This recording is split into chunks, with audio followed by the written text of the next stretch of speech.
I will call this meeting of the Madison Elementary School Board to order. Humphreys, please call the roll. President Gresham, Here.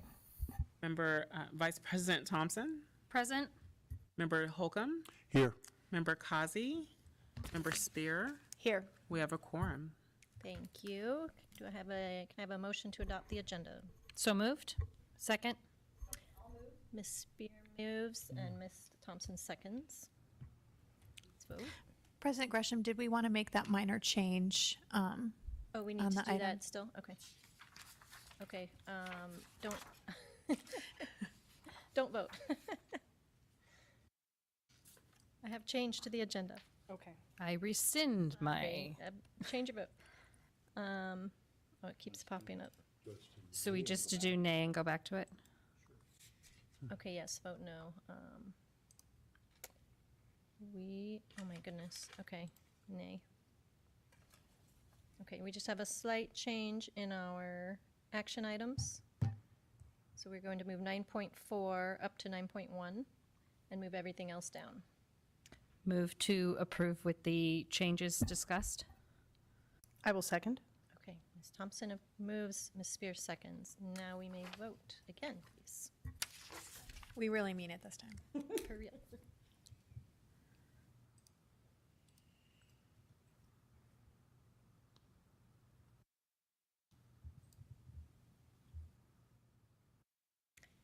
And that passes, thank you. And we do have a call for executive session. Can I have a motion for that, please? So moved. Second.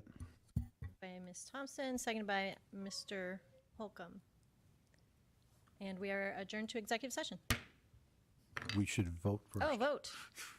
Sorry, this is a crazy meeting so far. You may want to note that she's joined the meeting. Ms. Causey has arrived.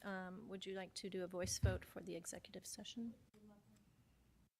What is your vote? Aye. Thank you. Sorry. Are you on? No, I'm just joining right now. Okay, Ms. Causey votes aye. And we are now in executive session. This time.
But doesn't that say volumes about Oh who my they God, I are? know. Yeah.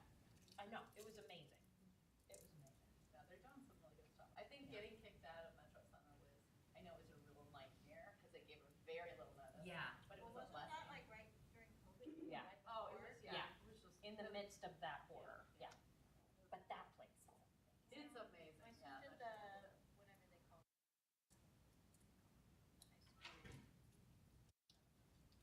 Program. I think chocolate summer program there, but I just remember the baby class with her at Washington Adult Center, and there were days where I was like, she saved my life. Yeah. Because I was like, Yeah. keep my baby from screaming. Yeah. I will be happy.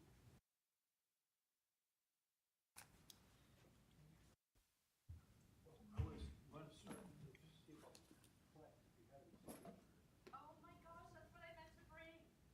Yes, I have them. I have them too. Good, more is good.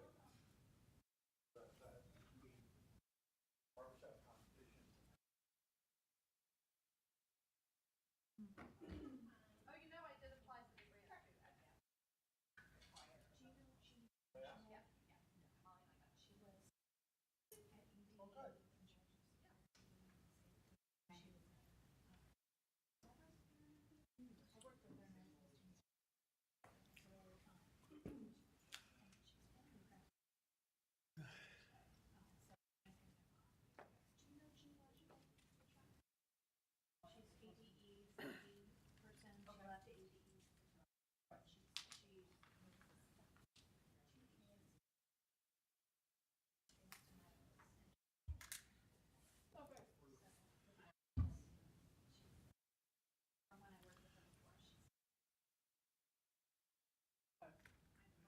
So when I was in New Orleans, I went for a Kiwanis convention. Took my whole family. And Drove? yeah, drove. Yeah, it's road trip. We like road trips. But my youngest daughter, Danielle, was like this tall, and she was 3, 4. And Kate was like 8. And they had all these, they had parties. They threw all the beads, that's one of the things. And Kate decided to decorate Danielle with all these beads.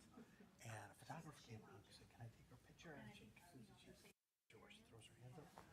We then get the Kiwanis International magazine. She's on the cover, all dressed up like that. The Kiwanis photographer? Yes. Yeah, I have never been there. Yeah. It's sort of run down. Yeah, I'm like, not that impressive. Excitement is. Well, I grew up on the Mississippi, and what really bothered me is we were actually there just before Katrina, but the waterfront was just so run down, and that really bothered There's me. a brand new, the convention center is beautiful. Oh yeah, Huge. But like everything faces the street, like they don't take advantage of the waterfront at all. yeah. There is like a little shopping center area on the water, but yeah, the rest of it's like, Yeah. it's like it's not even there. Yeah. Well, and they had the aquarium. They have an aquarium right down on the waterfront. And at Katrina, we had gone, the kids loved it. And then after that, we were following, when it hit, all the power went off. And so if you have no power for an aquarium, then problem. all the animals start, start dying. And they were talking about all the efforts that they made for several weeks to try it with generators and that to go on. And then they lost the effort. My kids were really upset about that. Yeah. Yeah, they just remodeled it, I guess. Yeah. It's supposed to be really. So what did you find most interesting about the conference? Or did you learn or surprised? Did you get to talk to a lot of people from back east? No, they had really good presenters though, like tons, so many to choose from. Like you couldn't even choose all of them. So the presentations were good. I wrote to one about engaging with your Spanish-speaking community. Uh-huh. There was a guy from Texas presented on that. From that,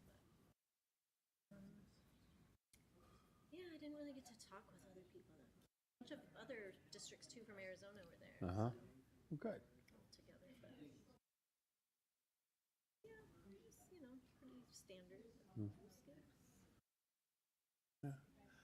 I think it's good that, good, we just need to start going to more of that, participating, I think. I took a lot of. Yeah, it was good to see the. More just from NSBA and how they approach things. But, yeah, it's funny how the national concerns are. Some are the same. But we have were some other states and other districts in Arizona that that have similar problems as ours. Right. I mean, that was not good to know, but You can commiserate with yeah, it. exactly. Like, we're not alone, but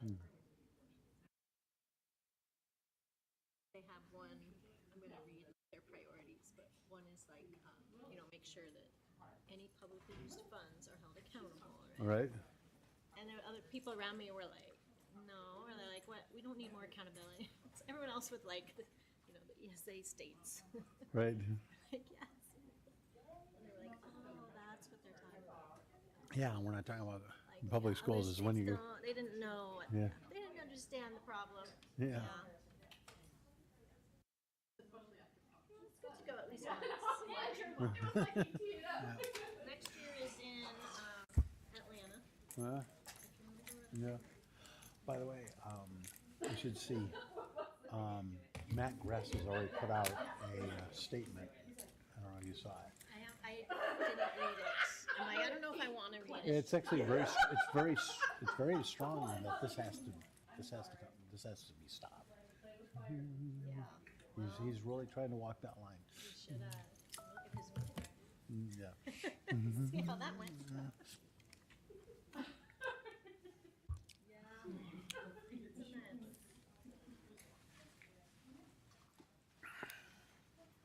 Good evening. Hi. Hi. Good, good. So did you guys do?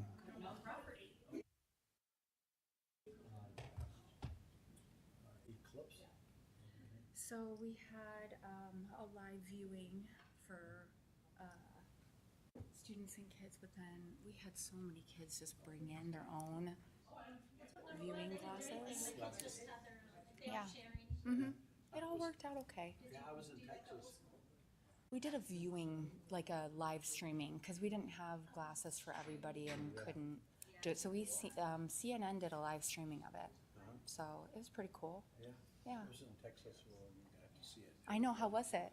Because that was like where the best. Well, it turned out that way, just south of Dallas, and I guess in Austin.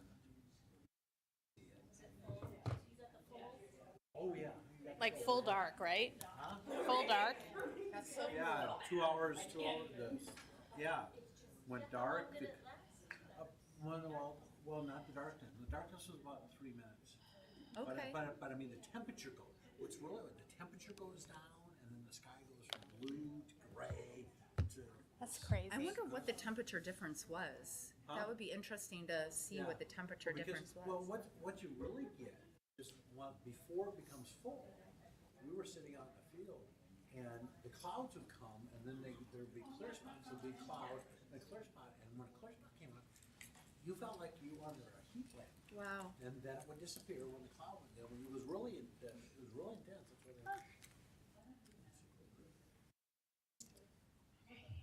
Mona just gave me a heads up. They turned the clock.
That's so cool. That's, This is Venus, which is down here. Next to it, that's, it got dark Neato. enough you could see Venus.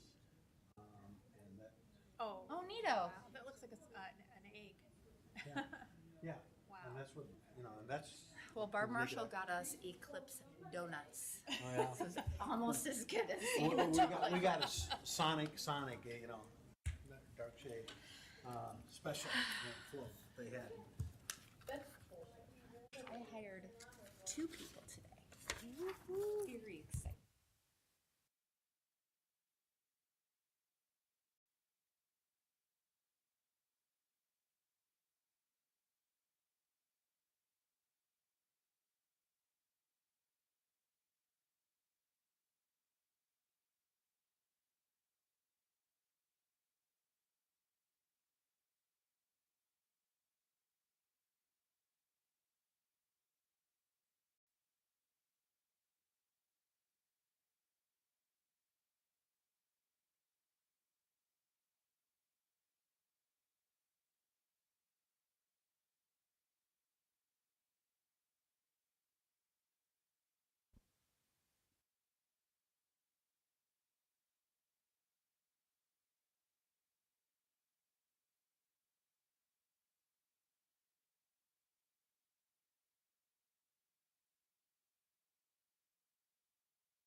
reconvene the regular meeting.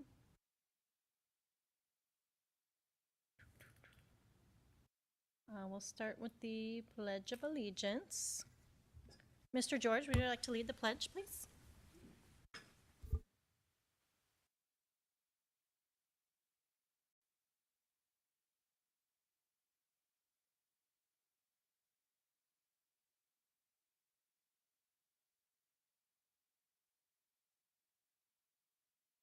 Thank you. And we'll go to our superintendent's report. Dr. Guerin. Thank you, President Gresham, members of the board, cabinet, and guests. Spring is such a busy time. Please remember that state assessments are being given right now, all the way till April 19th. School attendance is so important. Every day counts.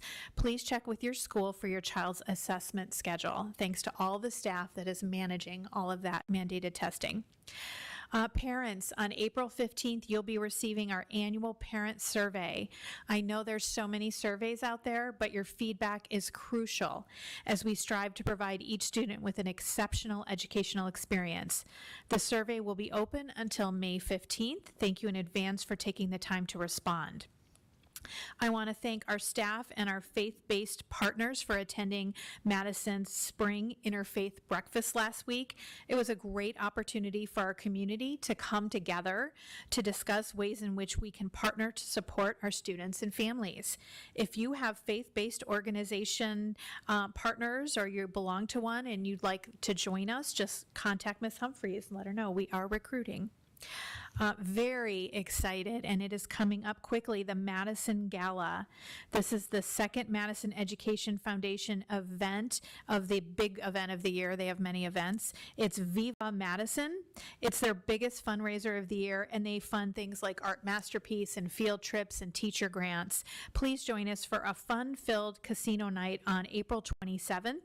Get your tickets on the foundation website at madisoneducationfoundation.org. And don't forget, National Teacher Staff Appreciation Week is coming up quickly, May 6th through the 10th. It's a perfect time to show our staff how much they are valued and appreciated each and every day. Thank you. Thank you, Dr. Guerin. And yes, please do fill out those surveys. We do look at them in quite a bit of detail. So, and we'll move on to our board member reports. Ms. Spear, would you like to start? Sure.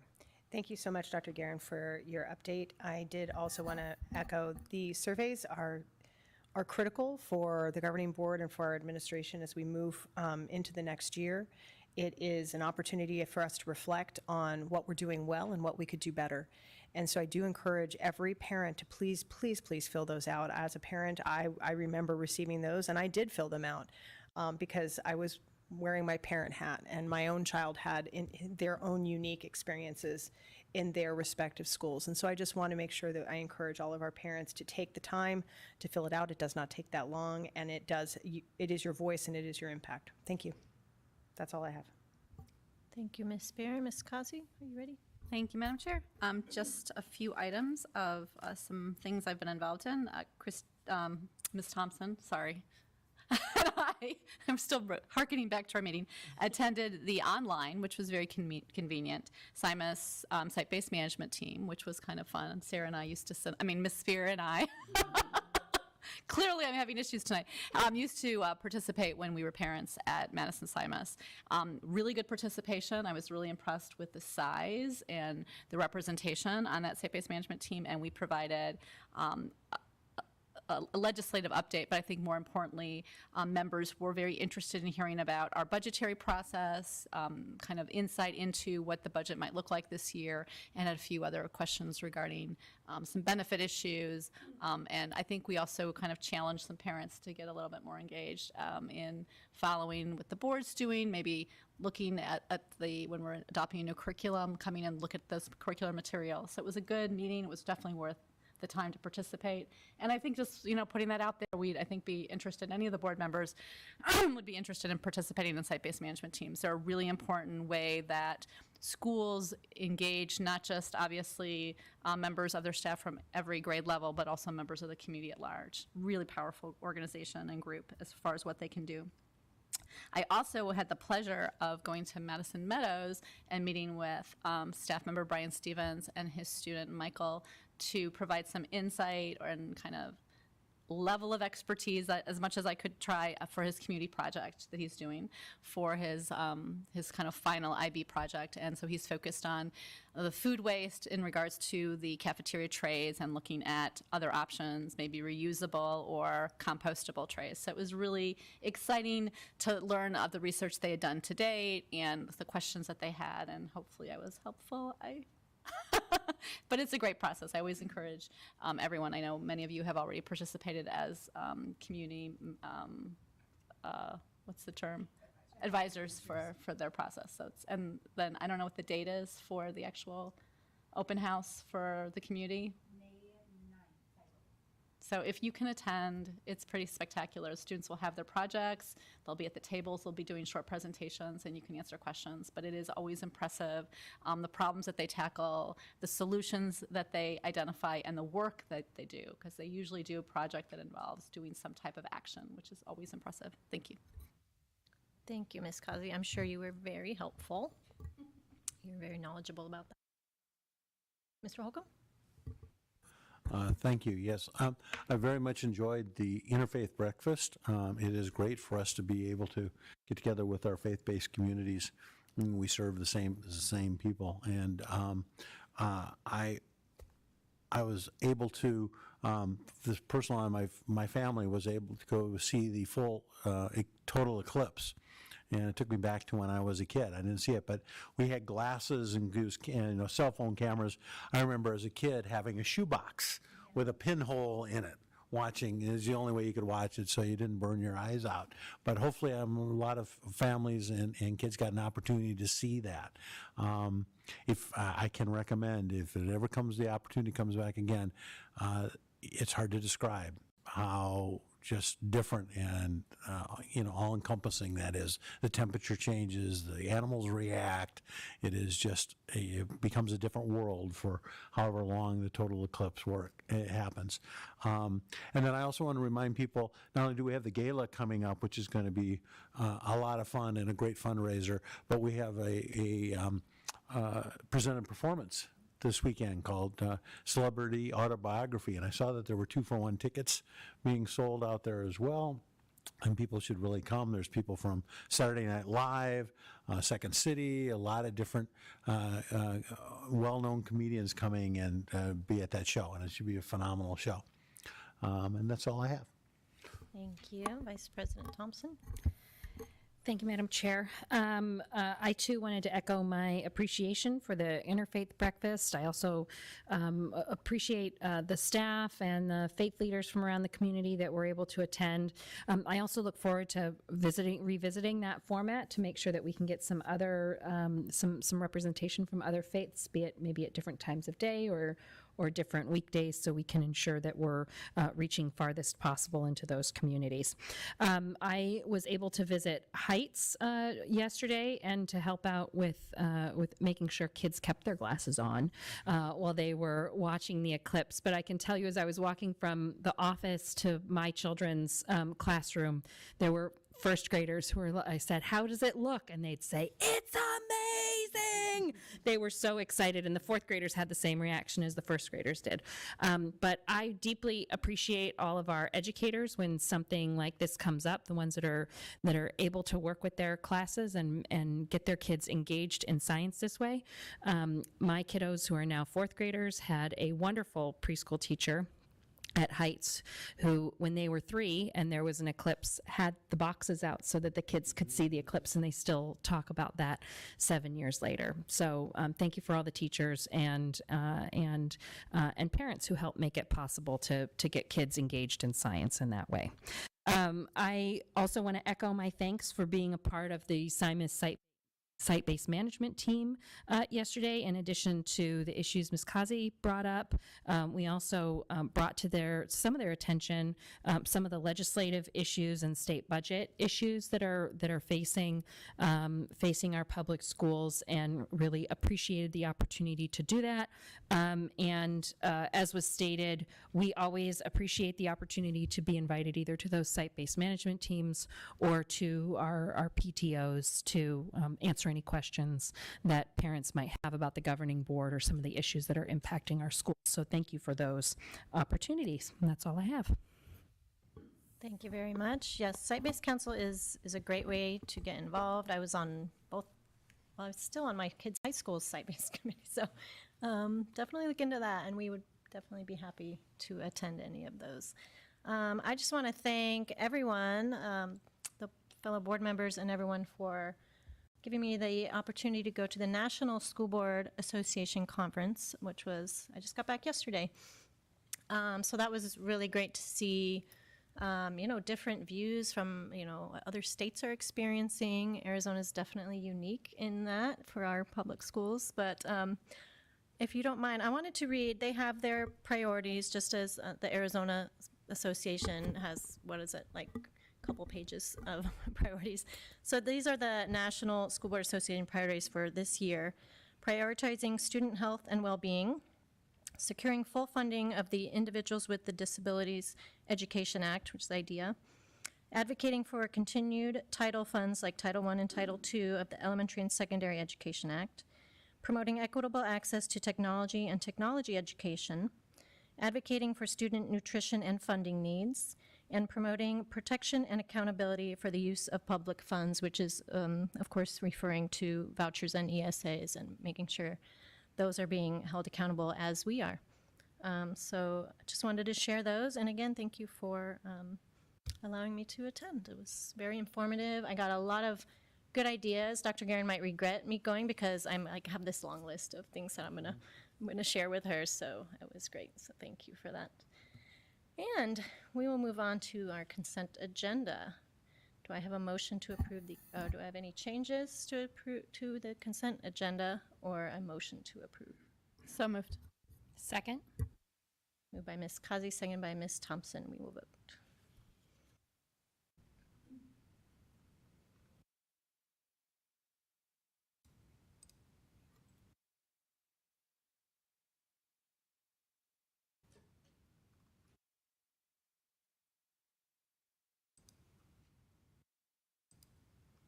Still voting. And that passes. And next up's item 6.1. We do have a call to the public. Albert Crespo, would you like to come to the podium? And I'll just remind you that we have 3 minutes on the clock for you. So, thank you. But my name is Albert Crespo. My daughter attends Madison Meadows Middle School. Upon entering Madison Meadows, I was excited for my daughter to be part of an international baccalaureate school, especially a school that touts itself on ensuring academic success. Over the past year, we've had several incidents in one class with one teacher that have made me question Madison Meadows and if they're looking out for my daughter and her success.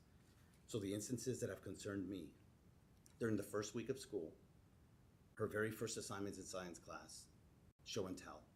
She forgot her show and tell item, as did other kids. Immediately, it was a failing grade. She couldn't make it up. There was no grace period. We chalked it up to experience. We moved on from that, and we're trying to impart accountability in her and that responsibility. The next week of school, teacher lost her patience, kicked several kids out of class. My daughter, never before kicked out of class, got kicked out of class. She sat in the hallway and cried during the period, to the point where another teacher went to her and asked her, "Are you okay?" That was very frustrating. The following week, third week of school, because she got kicked out of class, she missed out on an important lecture that then was on the test. So she did horribly on the test, and she's like, "I don't know what this assignment, I got an alternative assignment." Very frustrating. We sent multiple communications to the teacher. Eventually, Ms. Clark got involved also. It took a lot of prompting to get a meeting with the teacher. It's emails. I have a whole list of emails here, back and forth. Recently, my daughter was given a group assignment, another, same teacher, science class. They were given a group project. They weren't able to complete it because there was a student that was out for multiple days.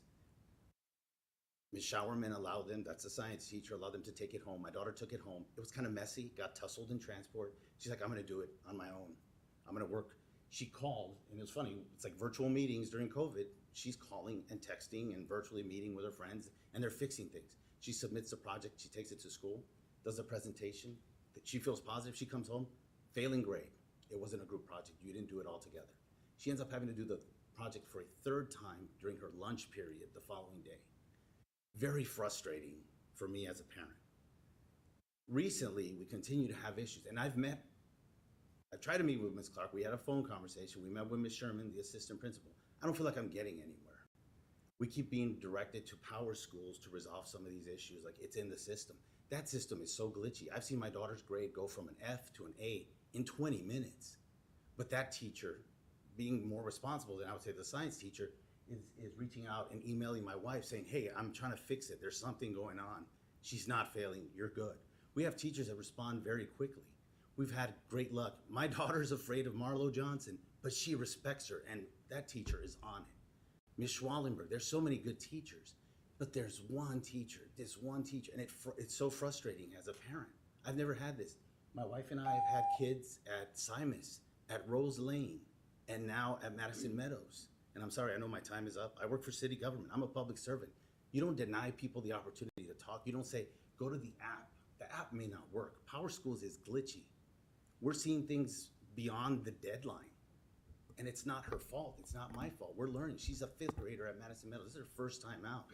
She shouldn't fail because we fail to realize this isn't the best way to communicate with someone. You meet them where they're at. Thank you.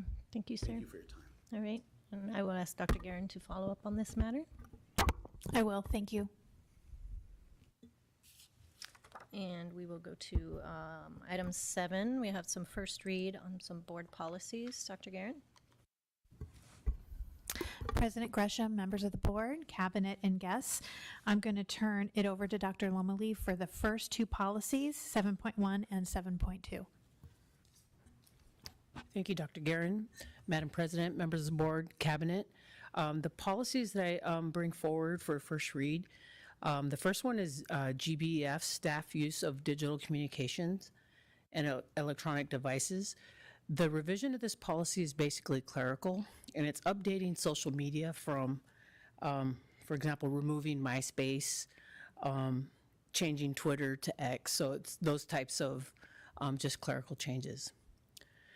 Policy 7.2 GDC, support staff leaves and absences, the first read, that is basically a reference page.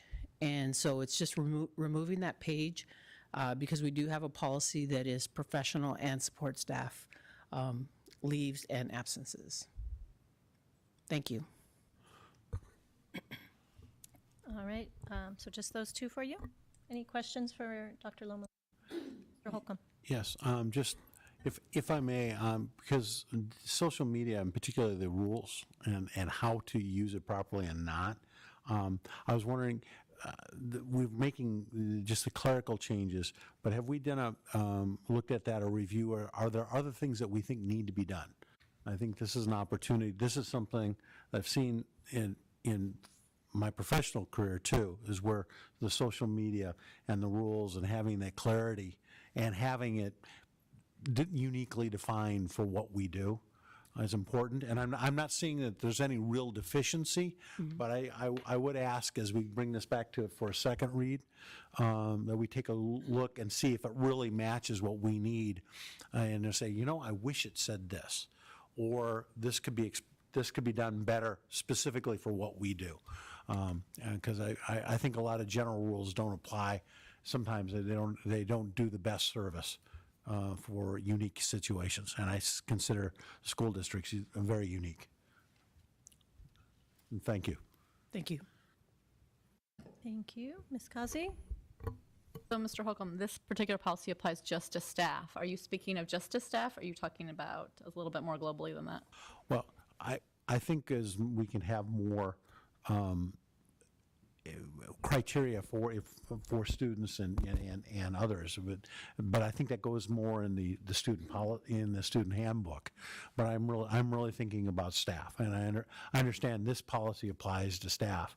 But again, I'm not identifying a specific deficiency, but I think take this opportunity to really look at and say, is there something we think we really should do or can improve it? Board member, I absolutely understand what you're saying, and social media and technology change so quickly that it is an opportunity for us to make sure that it's in our annual staff training and that it says what's going to be helpful to us. Thank you.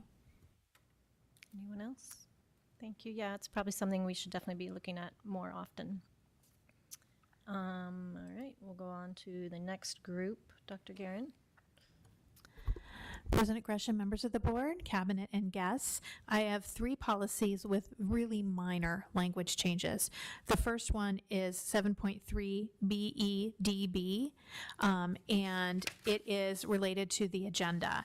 And you'll note the change talks about the public having access to the meeting, physical access, and understanding the time that they can access the meeting space. It also updates the contact information if you're going to request an accommodation. So it provides an email address and a phone number should you need that support. So, and we've made sure that it was board clerk and not a specific person so that we don't have to update the policy. Not that Ms. Humphries is allowed to go anywhere. But those are the 2 changes for that. Thank you. Any questions for Dr. Guerin on these? Pretty straightforward. Oh, Mr. Holcomb? Yes, I'm sorry. I was focusing on these 2. Hit me. I looked at what we have listed in the policy of the agenda, and it really doesn't match what we're currently doing. It's along the same vein. I think this is not one we take a look at and see if we want to, make it match more of what we do and include all the items that we do currently have and anything else that we wanted to add. Absolutely happy to do that. Make sure that the policy matches the practice. I do feel like there's some practices on here that we don't have to do that we have historically, such as breaking out the policies separate, because really we could have put that under information item, and instead here we have it under board policy for first read. So we can look at simplifying, and I will definitely do that for the second read. All right, thank you. Anyone else? Yes, I have 2 more. Oh, more, sorry. I do. It's very exciting. 7.4 policy BGE, policy communication and feedback. And again, this is the first read. And this talks about having access to our board policy manual. In essence, our board policies. So we have access to that. The public can go right through the website and access. And what's really nice is, say you should update these at the second change, it's going to be reflected. It does talk about providing access to a paper copy. And what we've decided to do is, upon request, you can have a paper copy, because we'd like to print out the latest and greatest and not have an old copy sitting on a shelf. So it just talks about public access to board policy, which has always been our practice. Thank you. Any questions on this one? All right, one more. All right, and my last one is 7.5 policy BE, school board meetings. And this again is physical access to the meeting. Notice would include on the agenda where you can access the meeting, when you can access the physical meeting. Of course, if it's going to be electronic, then that is not required. So it's just a minor change about accessing through technology devices and the agenda requirements. Thank you, Dr. Guerin. Any comments on this one? I will say, usually when we are updating these policies, it's things we are already doing, either before the law was passed or after, and we're just catching up with our record keeping. So. Thank you, President Gresham. And this last batch really seems to be language cleanup. Any other comments or questions? All right, thank you. We will move on to some updates. We have 8.1 STEAM program update, Dr. Guerin. President Gresham, members of the board, cabinet, and guests, I'm very excited to turn it over to Ms. Marshall so we can talk about the exciting STEAM program updates. Thank you, President Gresham, members of the board, and members of cabinet. We were so excited to have CJ Smith join the Madison team as the principal for Madison Camelview, and for Priscilla Gossett to return back to Madison Park, this time as the principal, both of them leading our STEAM signature programs. And their collaboration with Casey George, our director for signature programs, is really helping to strengthen those programs, especially that transition from the elementary school to the middle school, as well as for the families that choose Madison Highland Prep in that transition. So tonight, Casey George will give us an update on the current status and the direction that we're going with our STEAM programs. Maybe. Oh, here it comes. All right. Madam President, members of the board, thank you for this opportunity. I love getting in front of the board and talking about signature programs. When talking about signature programs, can the board members remember the three main purposes of having a director for signature programs? And how we support schools? Can you name one of the three, two of the three? I have to tell you, Dr. Guerin got all three today when I asked her, so. And Barb always knows. That was no hints from Barb. All right, so anyways, I'll just keep it easy. So the reason signature programs, no matter what signature program we're talking about, we want, when I do something, it is either to increase student achievement, to help increase enrollment, or offer a unique opportunity they just can't get anywhere else. And lots of times it's all three. Some things I do is two of those, one of those, et cetera. So I broke down tonight's presentation in those areas. So let's talk first about increasing student achievement. These are the things that was part of the STEAM focus that we have at Camelview and Park to actually help increase student achievement. All students will have access to high school algebra, and most students will complete high school algebra by the end of 8th grade.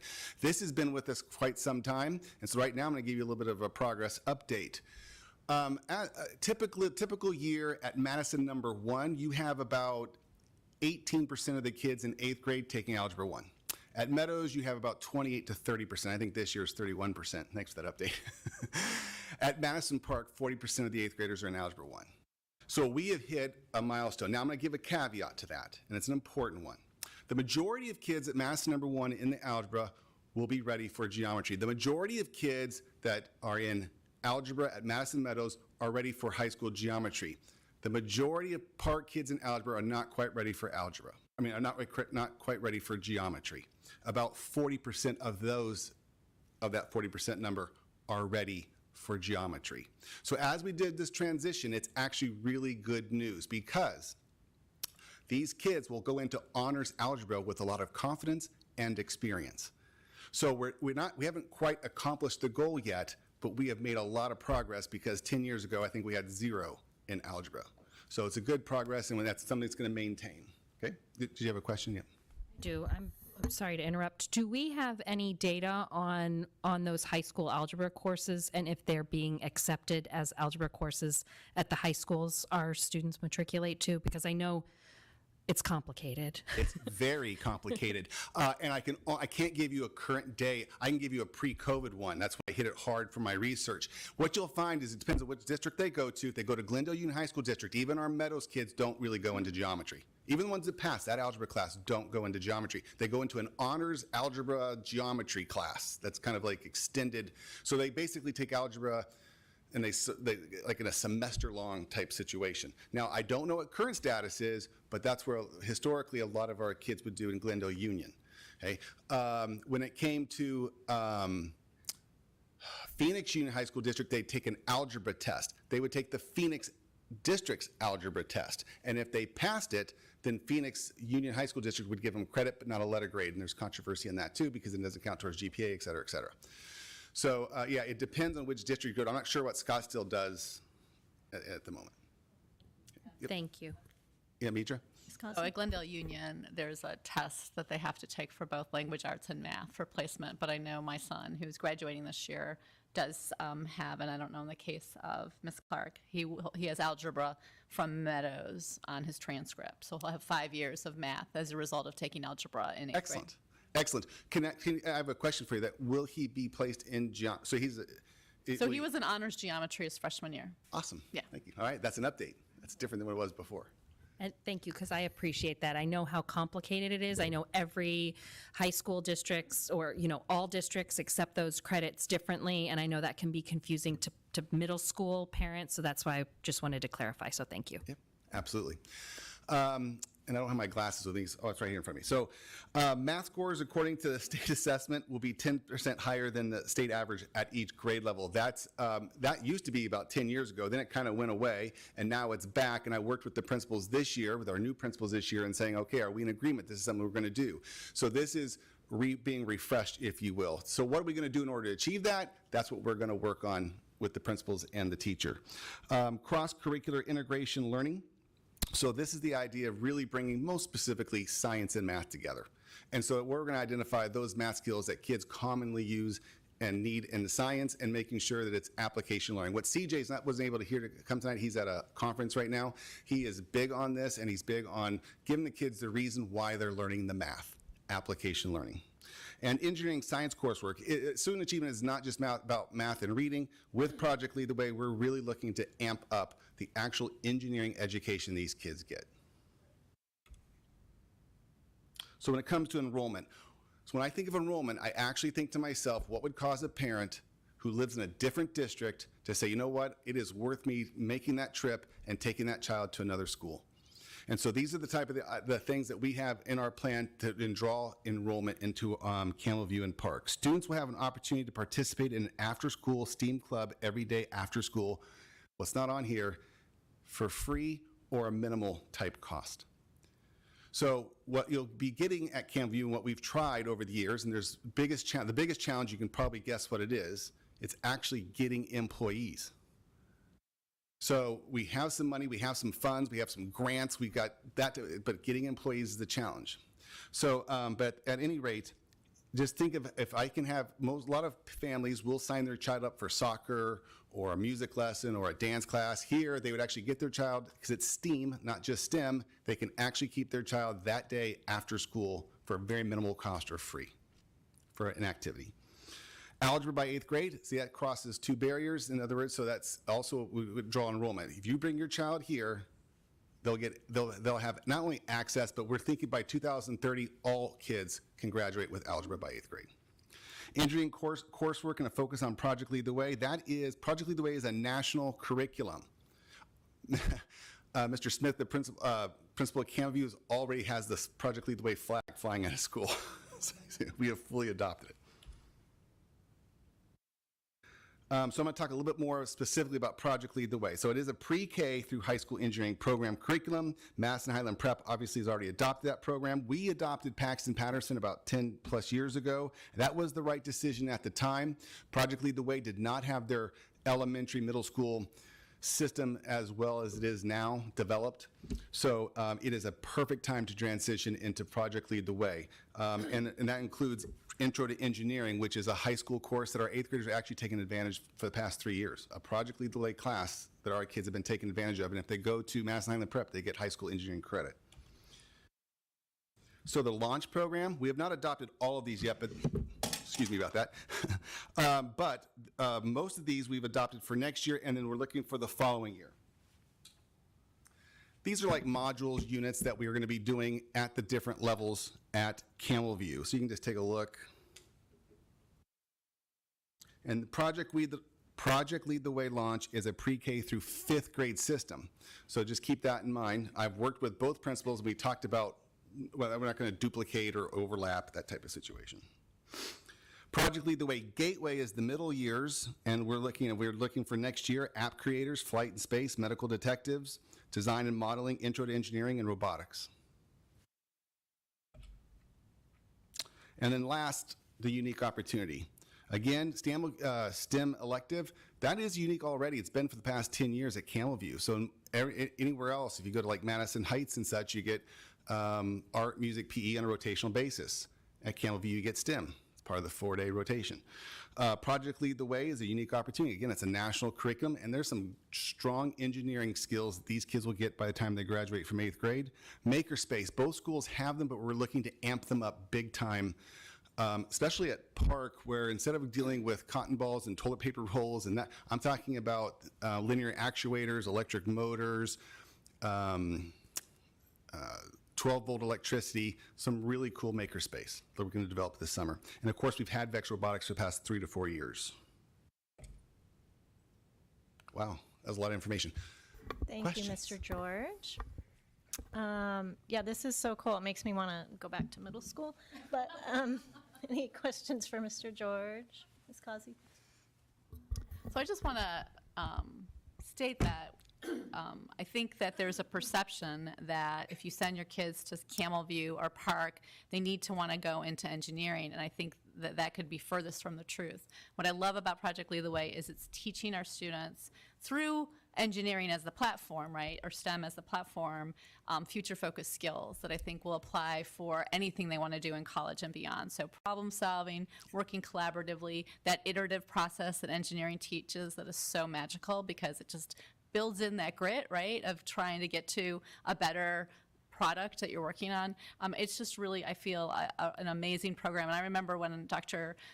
Clark, I first talked to him about his vision at Madison Highland Prep and the fact that they were offering so many AP classes. He told me that AP changes lives, and I thought that was a very ballsy thing to say, but I really believe, like, looking at something like a Project Lead the Way, like, it does change lives because it gives kids those skills that I think set them apart. You know, academically they might be prepared, but I feel it teaches them some of those intrinsic skills that sometimes kids lack that they are really challenged with in college. And so I'm just so thrilled to see us implementing these. Thank you. Absolutely, thank you. Thank you, Ms. Causey. Anyone else? Mr. Holcomb? Yes. Yeah. Hi, Casey. We've talked about this for a long time, and I'm glad to see this. Even more input being put into how we really implement the STEAM, because it's been a goal for a long time, but we actually haven't been always successful in implementing it. And you've talked about the parameters in that here too, but I think hoping you or Principal Gossick could respond to is how we're being successful in actually implementing this, and particularly how we're integrating the arts part, because you talk about STEM, but also having we're not taking away the arts. No. That is runs through the DNA of Madison throughout. So I was hoping you could address that a bit. Well, I don't mean to put Priscilla on the spot, but I would say STOMP is an excellent example of that. Yeah, and then we have not only traditional art, but 2 to 3 other STEM-focused art. Could you come up, Ms. Gossett? I'm sorry, yeah. Please. Before she does, I'll just talk about Camelview. So Camelview, that's been some of our challenges as well. So we didn't have just art at Camelview. We were trying to do, I can't remember the fun name we came up with it, but it was an integrated STEM art class. So it's not art, it's STEM art. The biggest challenge, though, was the teacher turnover, both in music and art. So we had all this equipment ready to go, but then we had teacher turnover quite a bit at Camelview for a while there. So that's coming back as well. But okay. And before Ms. Gossett goes, Mr. Holcomb and members of the board, I did want to point out the reason it had STEM on the slide and not STEAM for the electives, as Mr. George pointed out, all of our elementary schools offer the art and music. That will continue. This STEM elective is specific to Madison Camelview, and the students getting a rotation that is specific to that science, technology, engineering, mathematics focus. But they will still get that art and music rotation as well. And that's why I mentioned it, because I did catch that. I mean, it was that was part of that rotation, but art was part of the rotation that is going in. Thank you, Madam President, Dr. Gary and Governing Board. So that's absolutely correct. In fact, we are trying to streamline what we do with STEAM, and our electives too are called STEM, where we are using, we have art classes that are STEM focused. So that's the little nuance in the STEAM and the STEM. So Ms. Duffy, I know you've met her. She's an incredible human being. So she has a reusable art class where we take things that may be just either thrown away and make them into something very artful, They have form and they have function. So they take things that may be thrown away. Like I said, there's 3D art, there's digital art. And so we've really streamlined a lot of the electives because we offer so many choices for students that it was too broad. And we had a couple of teachers actually it was common to have, about 6 different preps, right, in a day. And then in a semester. So I've asked them to streamline so we can focus and not have teachers have so many preps. So we've done that now. So the 5th grade everybody will have a STEAM elective, actually a STEM elective in the STEAM program for Madison Park. But the arts are there, and with music, Ms. Thibodeau offers traditional band. She's another amazing educator.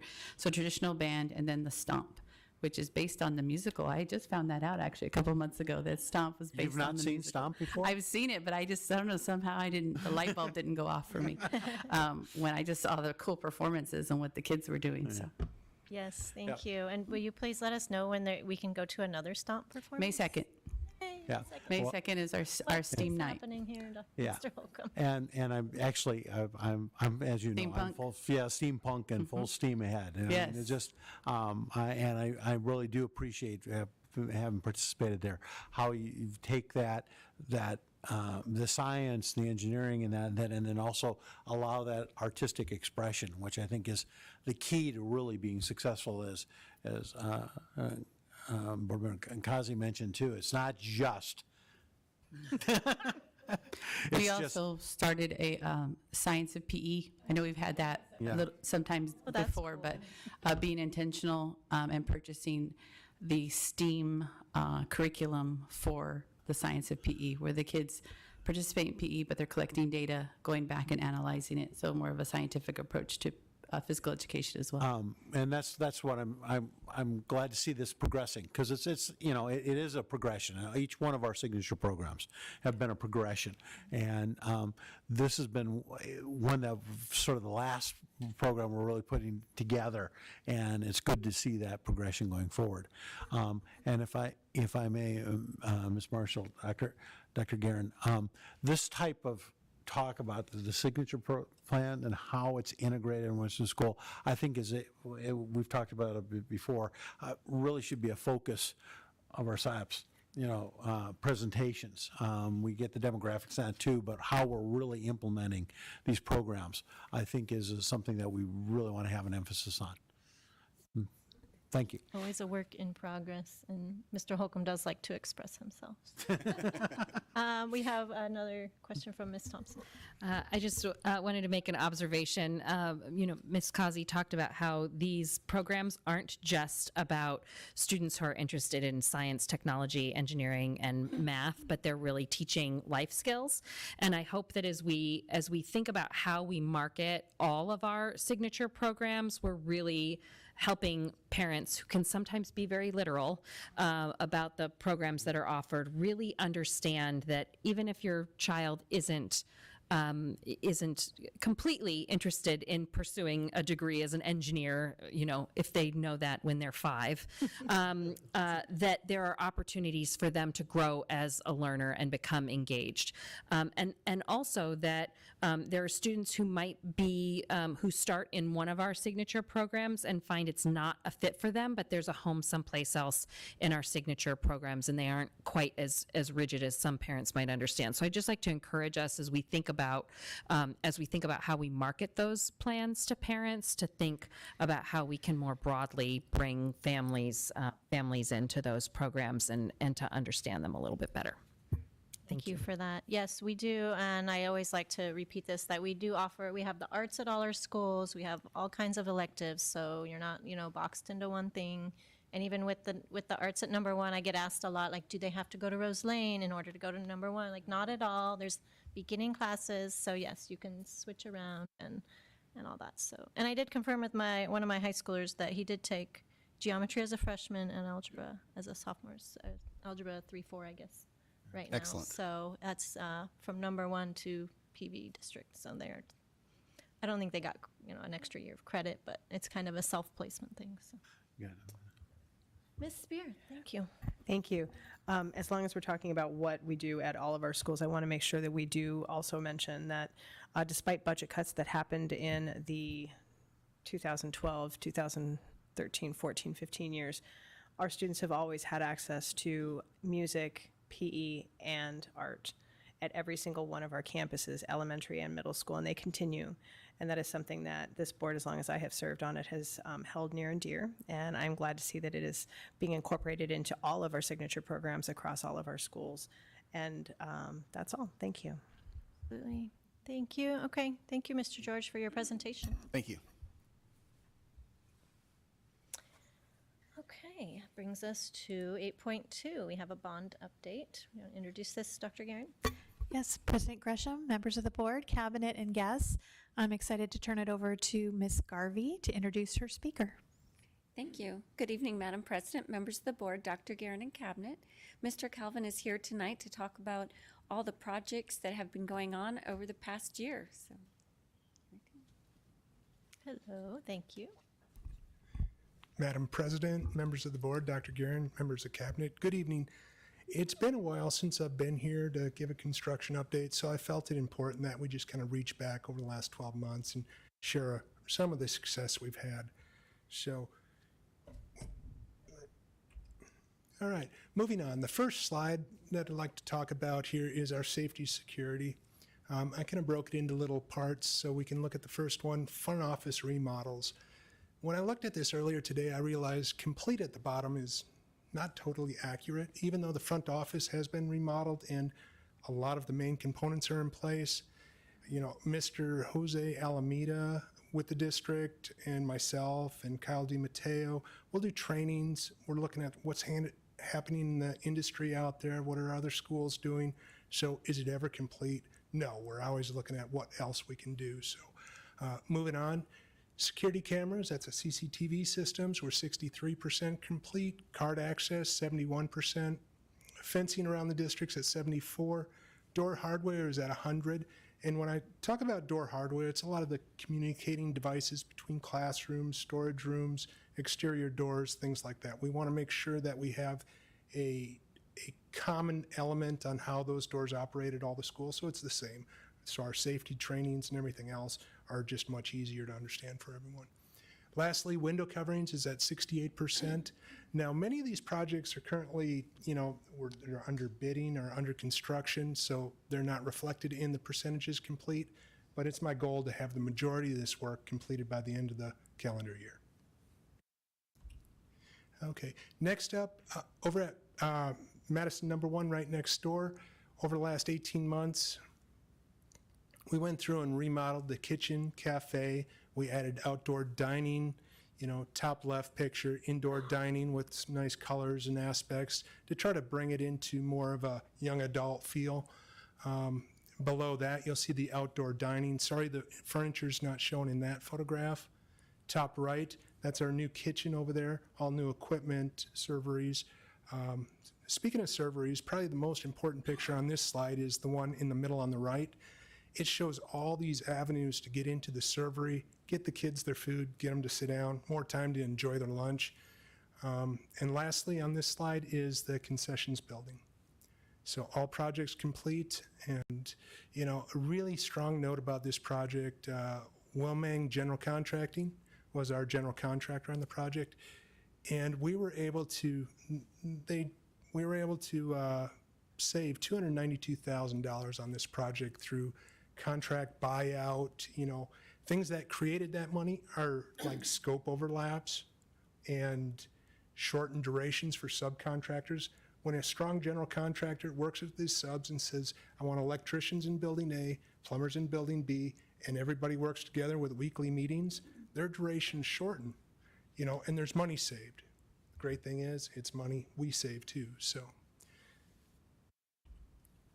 All right, down at Park Middle School, Phase 1 was completed 7/15, right before the school year last year. That housed administration, classrooms with collaboration space, specialty classrooms, media center, baseball field, and basketball courts. We moved on to Phase 2, which was completed I'm sorry, I did not forward. Phase 2. Oh, sorry, 2 slides for that. So here's a few photos of those spaces. Top left, you see the collaboration space with the furniture in it, the great media center architectural features, the learning stairs in the background, just really a lot of fun spaces that really speak to that STEAM program.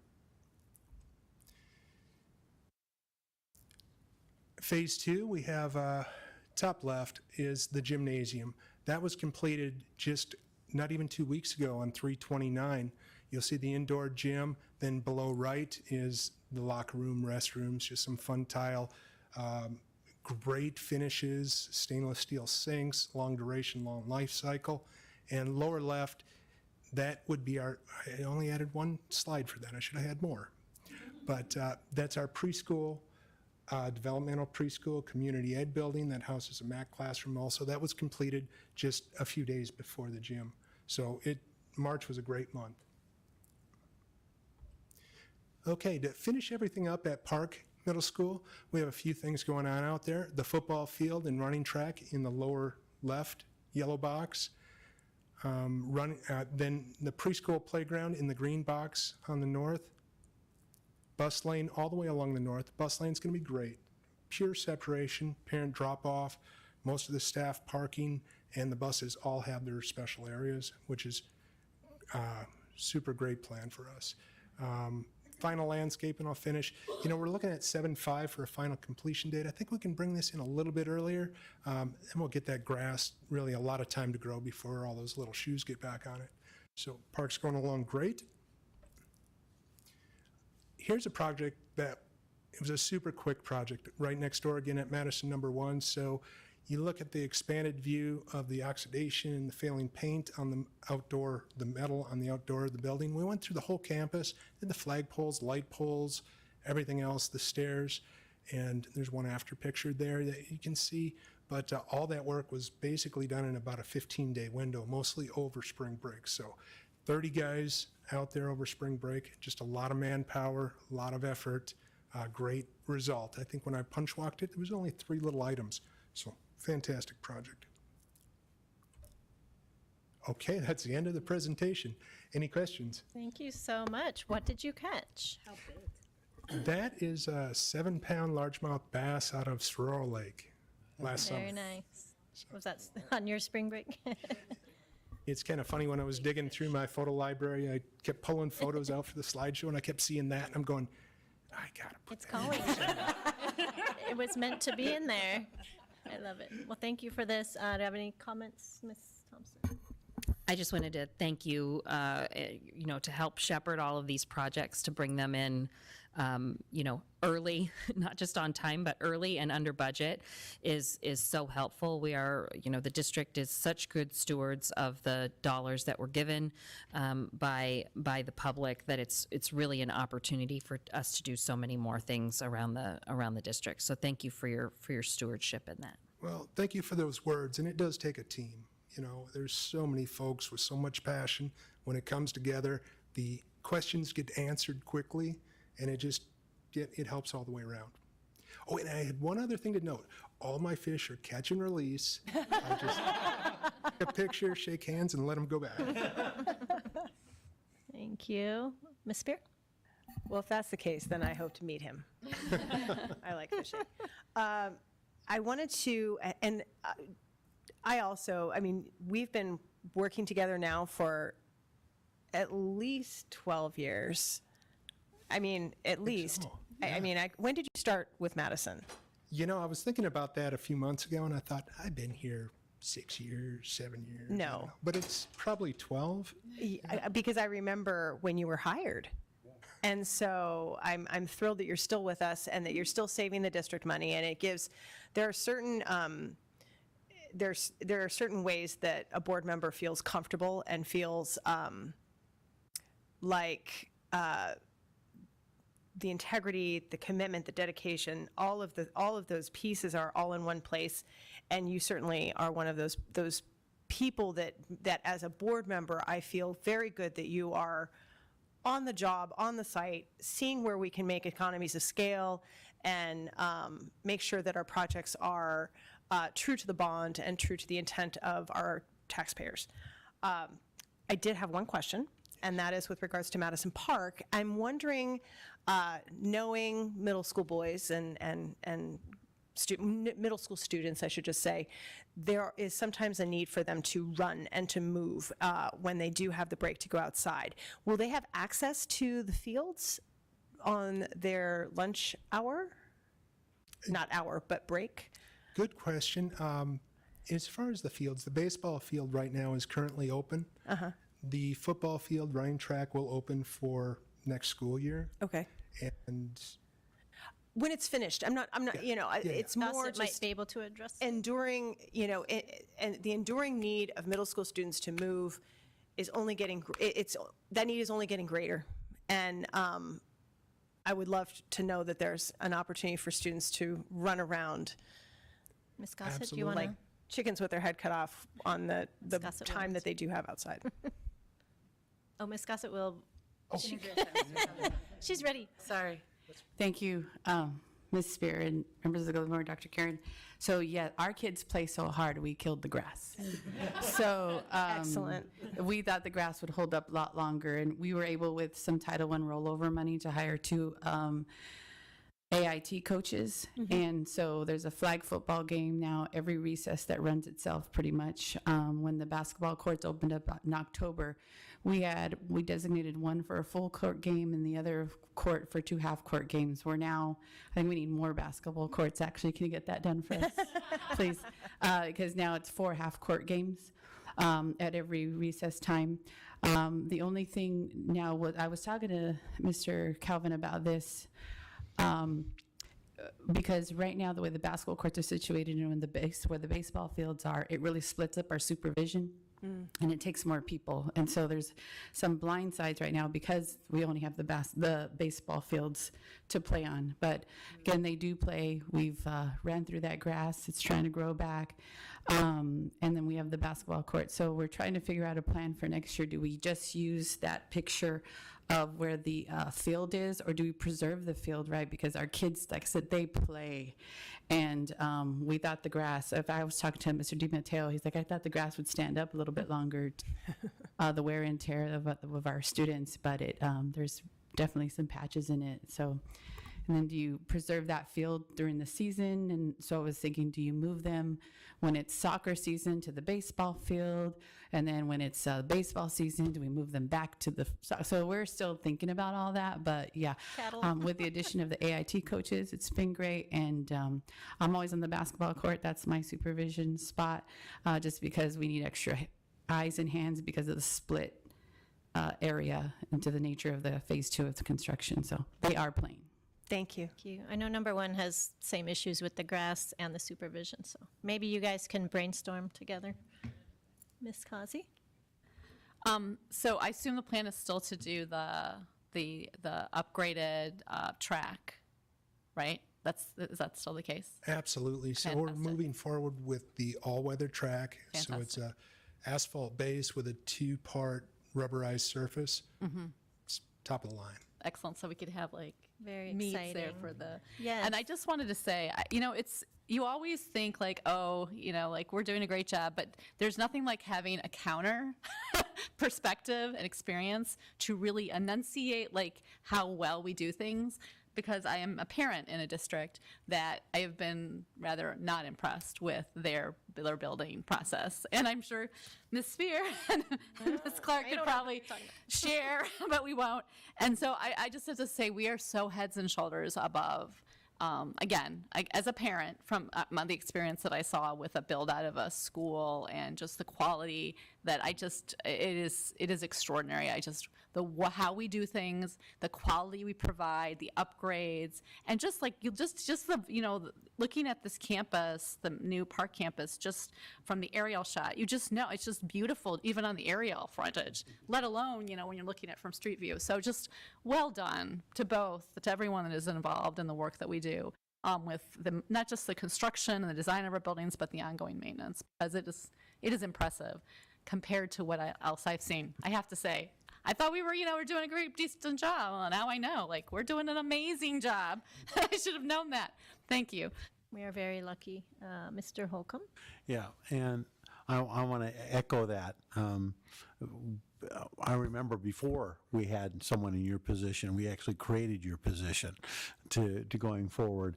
And it's not only having a professional who's familiar with construction and design and project management, but you actually really seem to enjoy this. I mean, every time you present, that's the first time we've gotten to fish, but you're always smiling, and you're always, the pride in what you do shows. And I want to say the same thing about Ms. Garvey. I mean, the pride that I think your whole team and it takes in not bringing the projects in before, on time as much as possible under budget, but the quality in that shows through in both in your faces and in the end product, and it's phenomenally important to the district.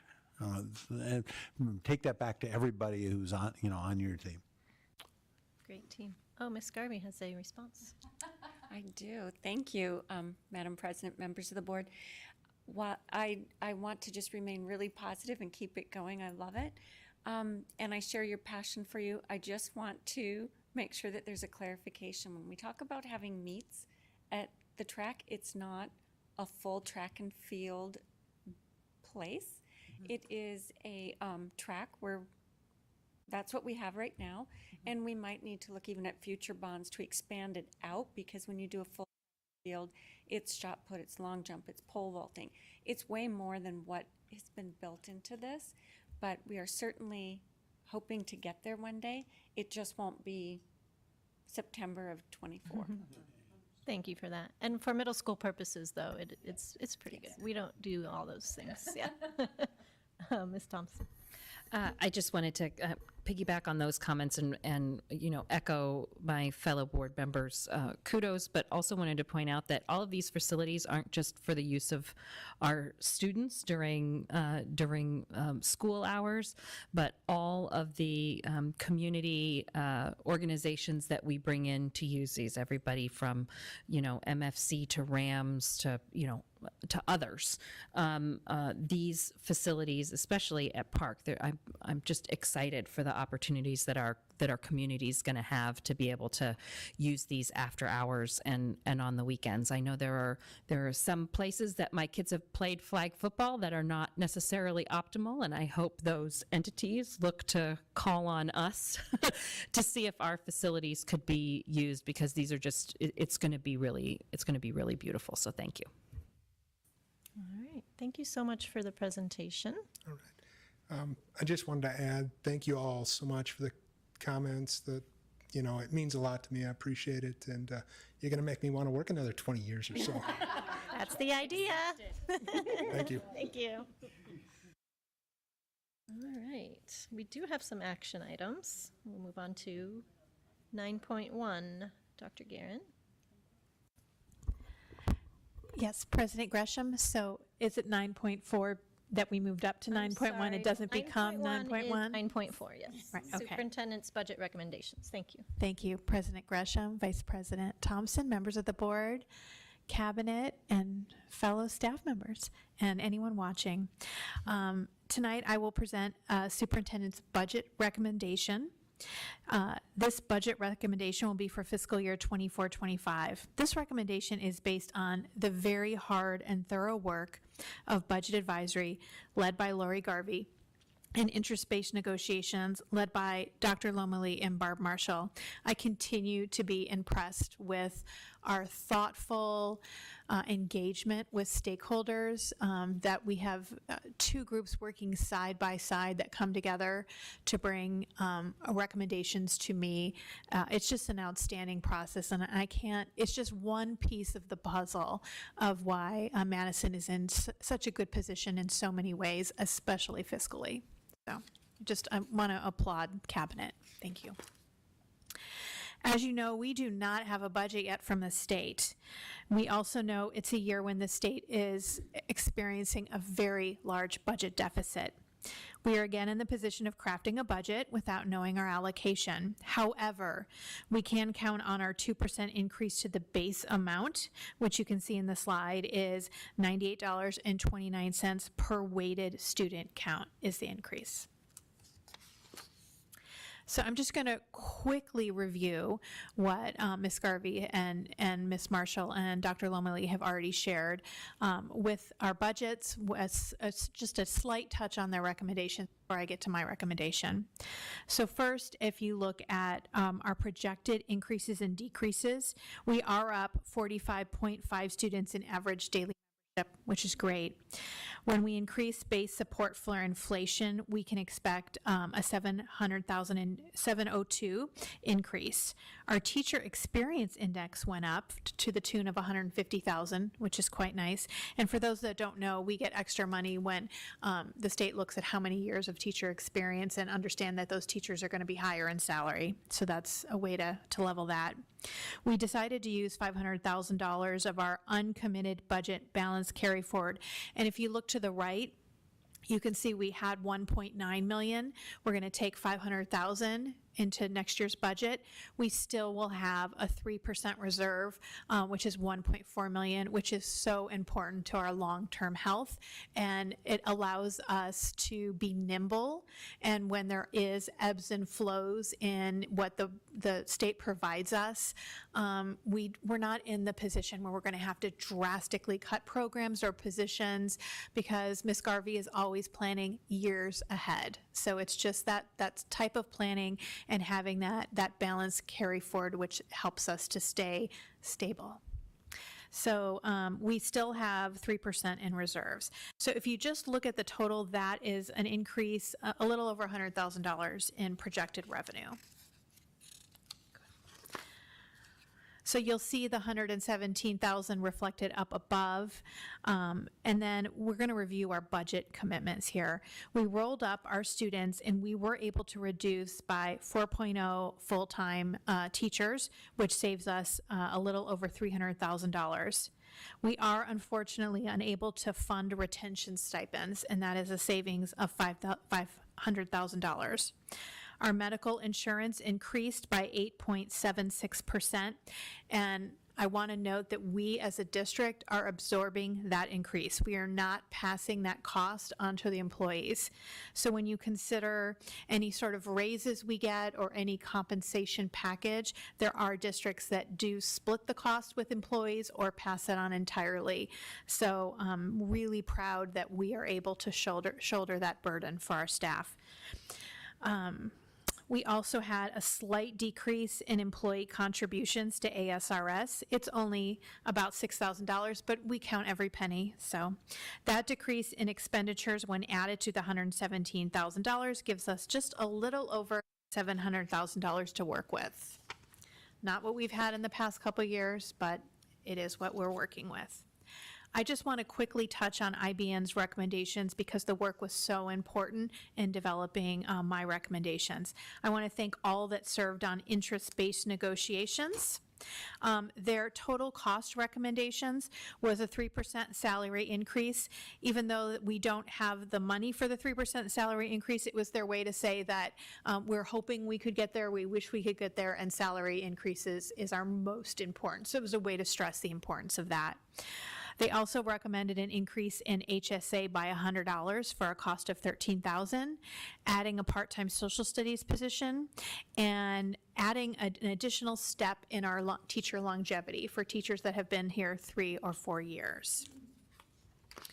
It was important to note that in a lean budget year, IBN also focused on items that could be cost neutral, that we just looked at working conditions. We know that the work is so hard for our staff and can be overwhelming with the workload. So what can we do to work smarter and help their day? One example of that, of course, is the guest resident teachers that have been so popular, which has decreased our emergency subplans. Smart positions like that can make such a difference in the day-to-day grind of what could be a difficult day instead is a lovely day focused on students. So in addition to the absorbed medical increase, we talked about protecting teacher work time. So they're focused on job-alike aligned sessions so that you have time with people that do jobs similar to you. We talked about just when you have to submit your grades and having some consistency district-wide that would help reduce workload. TCT Wednesdays, looking at half PD and half PLC, that we really want to focus on honoring that professional learning community time, but also understanding that we have one more year of our reading training, and that has been, part of the issue, though the training is amazing. And then even just when we have meetings, is the facilitator looking at the end time of the meeting and agreeing on this? We have 60 minutes, we have this much time to accomplish what we need to accomplish, just using our time wisely. We're also looking at employee workload, looking when we're planning in the SIOP process and we're taking on new projects, are we keeping the workload in mind? We're also reevaluating teacher evaluation category 4 requirements, because some committees all committees are not created equal. Some committees have 1 or 2 meetings, some committees are a heavy lift. So the number of committees isn't really a true reflection of the work, so we're gonna look at modifying that. And then we really want to talk about safety procedure training. We already know this is happening. We want to make sure that classified is included, classified support staff. We want to make sure that new hire gets the training timely, and we are expanding our safety training for next year. So those are things that are cost neutral but are very important for quality of a workday. The budget advisory recommendations, I want to thank everyone who served on budget advisory. It's made up of employees and community members. So budget advisory is recommending all employees receive a 1.95% increase, just under $700,000. The increase in HSA contributions, you did see that also on the IBN recommendation for $13,000. So that is a little over $700,000. If additional funds become available, their priority is a salary increase. Now, in considering our current state of the district, what we're facing challenges through the state funding, really going through in detail the IBN and budget advisories, I'm seeking your approval on the following budget. So we have an unallocated amount of just a little over $700,000. I am recommending a 2% salary increase for all employees, which will cost us approximately $700,000. I'm also recommending an increase in the HSA by $100, which will cost $13,000. So that is just a little over what we have, but of course we have contingency funds that I shared with you before, so we would pick it up there. Should we have additional funding that becomes available, we of course want to do everything we can for salary increases. We understand inflation, we understand the cost of living. We accomplished so much with our parity work over the last couple years, but we understand that our work is never done. It is always a challenge, and we value our employees so very much. So should we have any increases, we're going to look there. It's also important to know that we're going to look at the amount we get. If we just get $50,000, for example, that's not substantial enough to make a difference in an employee's paycheck. So even though salaries is our number one priority, we have to also look to see what the increase would be. For example, the longevity stipend that was brought up by IBN to add that year 3 and year 4 is only a $16,000 ticket item, so that would be something that we would definitely look at. And then we have welcomed new refugee students to the Madison School District, and should we have additional funding, I do believe a position at Rose Lane and a position at Madison #1 to support those students would be very beneficial. So we're going to remain hopeful that we would have an increase. So that is my recommendation. The governing board is asked to approve the additional budget recommendations for the 24-25 school year. And of course, I'm happy to answer any questions. Thank you, Dr. Guerin. Questions from the board? Thompson? Just wanted to thank everyone who was involved making the recommendations to the superintendent, and also you, superintendent, for taking those into consideration as you made your recommendation to us at the board. If you could go back a couple of slides to the contingency. There we go. No, one more forward. Should additional funds become available, just for kind of scope. Can you share? We heard recently at the Interfaith Breakfast that the large numbers of refugee students and pre-emergent bilinguals, did I get that right, who are entering our district. Can you give us a sense of what the amount would be for each of those FTEs if we needed to invest in those teachers? The cost of the STE? The cost of each FTE. So one teacher on average costs $81,000. And I should have mentioned that a 1% raise costs approximately $350,000, right, Ms. Garvey? So just that helps frame what it would take to increase. Thank you. Did you have anything to add to that, Ms. Garvey? Lori? Sorry. Did you have anything to add? No. Okay. Mr. Holcomb? Yeah, my thought related to that question, I understand the interest in increasing salaries and the benefit that has, but I think it would be beneficial not just to list these, but really to prioritize these three.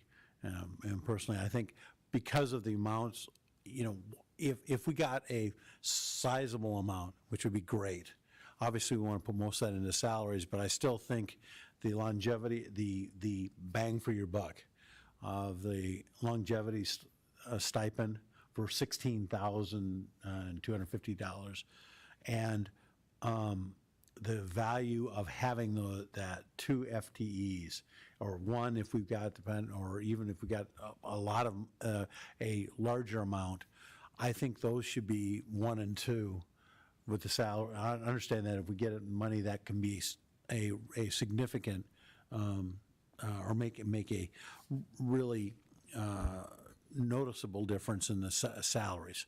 We should do that, but I think we should take care of those 2 things first, because I think that'd be the most cost-effective thing to do, and that would be very clear as what we're going to do if we have those additional funds. Thank you.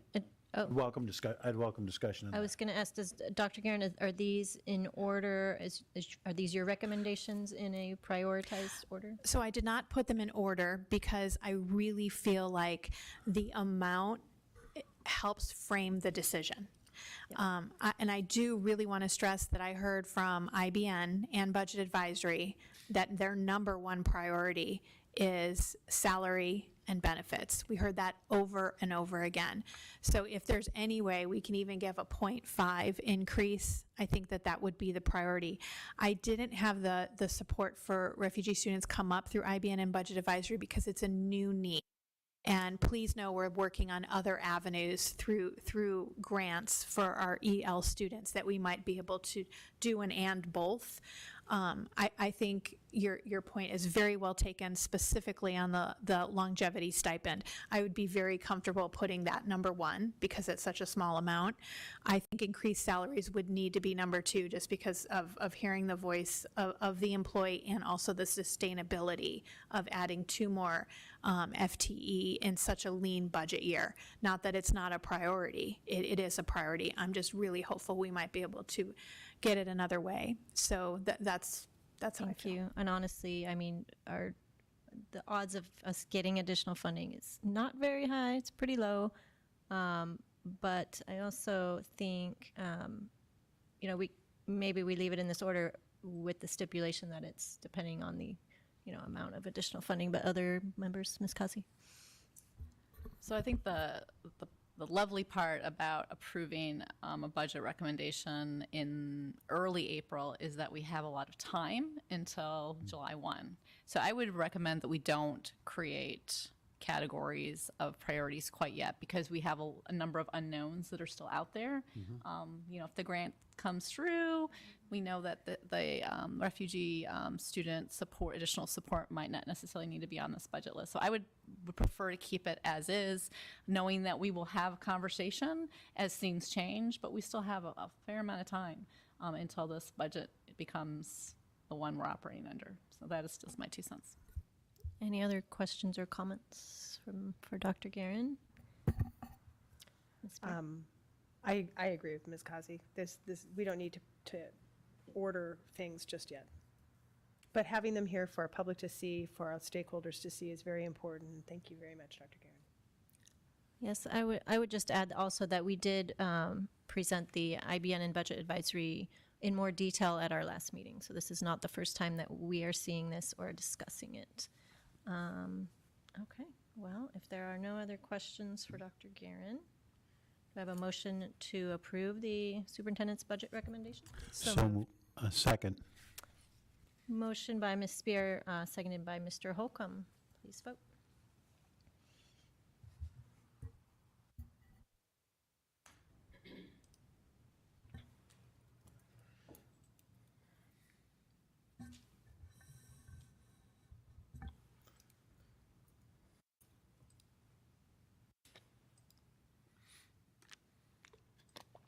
And that passes unanimously. Thank you, everyone. And we will go back up to 9.1, staff contract templates. Dr. Guerin. President Gresham, members of the board, cabinet, guests, and staff, I'd like to turn it over to Dr. Lomeli. Thank you, Dr. Guerin. Madam President, members of the board, cabinet. We bring forward our staff contract templates for your approval. These contracts have been reviewed by legal counsel. Sorry, my son's getting off the bus from the track meet. I'm telling him to come inside. All right. Do we have any questions about the? Just a quick question. What are the changes from last year in the template?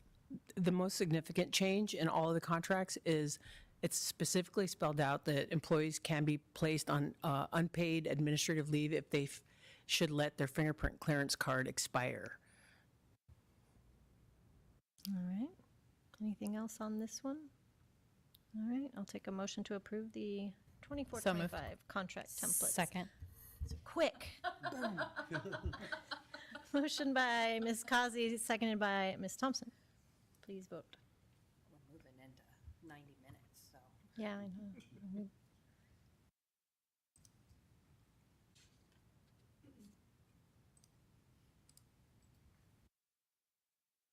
Work tomorrow, not We'll get there, we'll get there. Okay, that passes unanimously. We'll go to 9.2. Dr. Guerin, please introduce this one. President Gresham, members of the board, cabinet, and guests, 9.2 is our salary ranges and extra duty pay for Dr. Lomeli. Thank you, Dr. Guerin. Madam President, members of the board, cabinet. We bring forward our, excuse me, our salary schedules. The salary schedules do reflect, the salary ranges do reflect the 2% increase, and ask that these be approved so that we can issue employee contracts this Friday.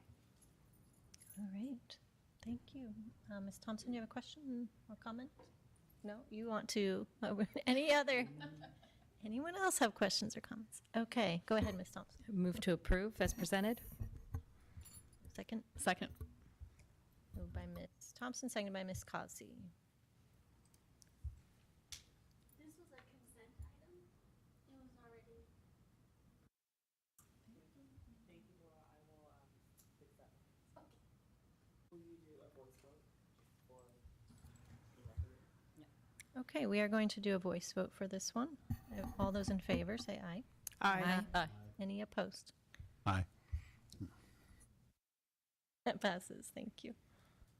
It's the behind the scenes. Yeah. Not actually that we did, coded. Okay. Yes. Technical issues here, We didn't sorry. actually already write it. 9.3, student meal prices. President Gresham, members of the board, I'm going to turn it over to Ms. Garvey for student meal prices. Thank you. Good evening, Madam President, members of the board, Dr. Guerin and Cabinet. Back at the governing board meeting on March 5th, Ms. Kristen Soulsby was here giving a presentation on the food service program and proposed a price increase to both breakfast and lunch for all student meals of 25 cents. And that is the recommendation that is before you tonight. If you have any further questions, Ms. Soulsby is here to answer them. Thank you. Ms. Garvey, any questions on this item? We did discuss this before. Okay, go ahead, Ms. Thompson. Thank you for hanging around for our non-existent questions. And with that, I move to approve as presented. Second. All right, moved by Ms. Thompson, second by Mr. Holcomb, and yes, thank you for staying. She told me that she thinks our meetings are fascinating, so she wanted to be here. Oh, my goodness.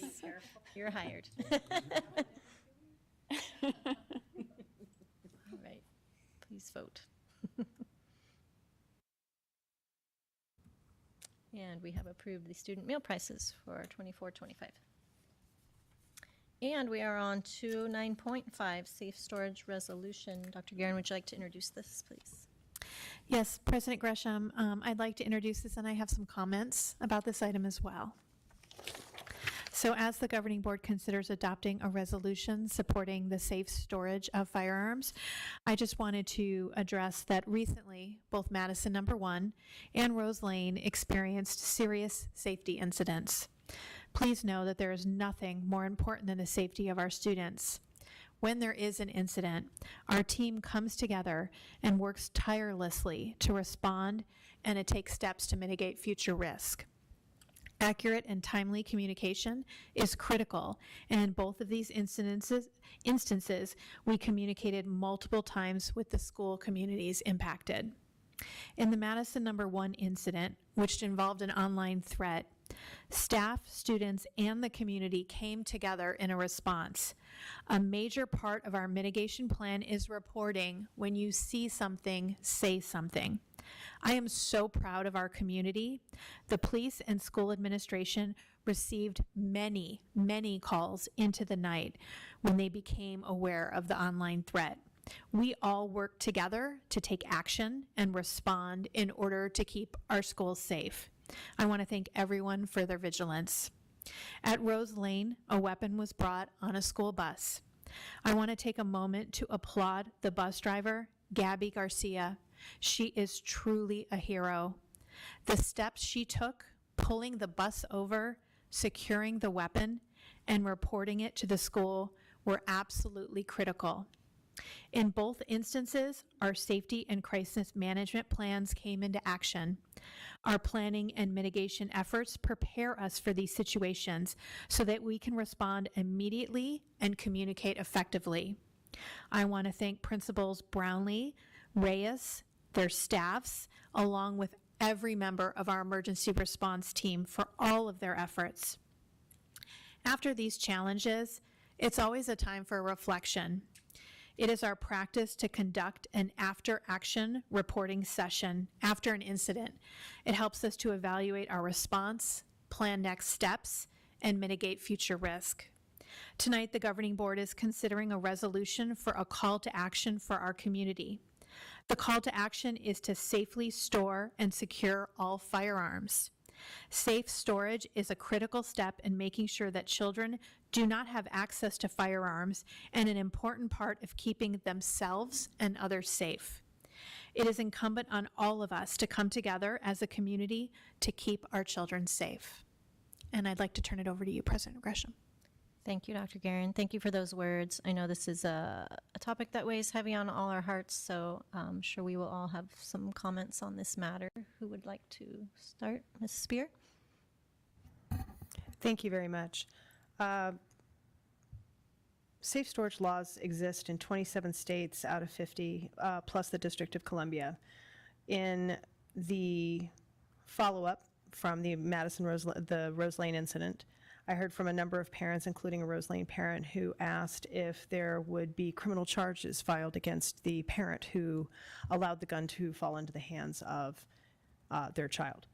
And I had to answer no, because it is not against the law. And while we have drafted a resolution for consideration for this board, I want to make sure that we understand and that our job is to educate and to communicate what the law really is related to safe storage, and there is no law. And so I find that to be frustrating at best, negligent for sure. And it's just, this is something that is common sense. Even the NRA advocates for safe storage. And I don't understand why this should not be the purview of every legislator in this state. That being as it is, we, on this governing board, do have local control, and we are able to make our thoughts known, our commitment to our students and our staff, and the safety of our community. The safety of our community is the responsibility of every adult in it, not just our amazing bus drivers or our amazing teachers or staff, but also every adult in our community is responsible for the safety of all of our children.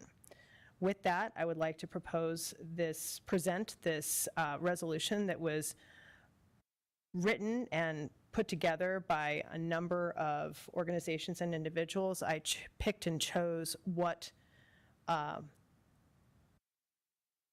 sections of resolutions that have been passed in other school districts, not just in Arizona, but in other states as well, and then also wrote a couple of the paragraphs to reflect our local situation within Madison, and I am open to comments. Thank you, Ms. Spear. Ms. Thompson, or Ms. Thompson. Thank you, Madam President. Thank you, Ms. Spear, for presenting this resolution. I want to emphasize that we were very close to a very different outcome. But for that school bus driver and the quick action that she took, the quick action that our school principal took, there could have been a very different outcome that would have been on the national news, and I'll just leave it at that. As Member Spear stated, this is not about anyone's right to bear arms, but it's about all of our duty to take care of our children in the community and to keep them safe. I'd like to offer a friendly amendment to the resolution to make clear that this is not about the Second Amendment or anyone's right to bear arms.